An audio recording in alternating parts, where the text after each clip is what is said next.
Now, a day you lose your lung could really be a tragic day and you could be really sad and depressed about it, but we decided to turn it around and turning it into a huge celebration, Lungleavin Day, which is the day my lung left. They took out my lung, but that got my life back. My little girl was born on August 4th, 2005.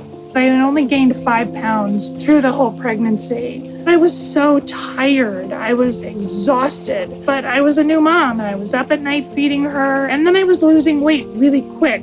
I had a really hard time breathing. I went to my basement to get laundry, and halfway up the stairs, I could hardly breathe. And then I went and sat on the couch and I passed out. I called my doctor right away. He had me come in and do an x-ray. You have a disease called malignant pleural mesothelioma. It's a cancer of the lining of your lung. Without any treatment, he goes, you have 15 months to live. Mesothelioma is caused by asbestos exposure. The doctor asked me if my dad ever worked construction or mining of any sort. And I said, well, yeah, he did both. I remembered I would wear his jacket, and his jacket was covered in this grayish-whitish dust. I would wear it when I had to go feed my rabbits or rake the leaves or something because it was already dirty, and it was my dad's coat. It was this coat covered in asbestos that led to my mesothelioma 30 years later. If I didn't do anything, I would only live 15 months, which I was not going to take as an answer, or have this groundbreaking surgery, one of the most invasive surgeries there is, removal of my entire left lung, the lining of my heart, the left half of my diaphragm, and one of my ribs. The recovery was brutal because I had to follow up surgery with chemotherapy and radiation. Having one lung, your breathing capacity is literally cut in half. People often ask me, how long before everything's back to normal? And I'm like, never. You have to adjust your entire way of life after a cancer diagnosis.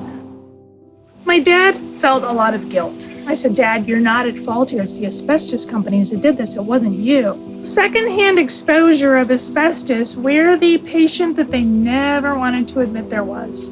One fiber can make a person sick. They've known that it's caused cancer since the early 1900s. The asbestos companies said years ago, oh, if they make a good living by asbestos, they might as well die by it too. The United States is one of the only industrialized countries where it's still legal. The Trump administration tried to roll back protections for asbestos a few years ago. You need to make sure when you're electing officials that they're on the right side of history. It boils down to dollars over lives, and that's unconscionable in my opinion. The median survival rate is 18 months. So to make it even 5 years is a big deal.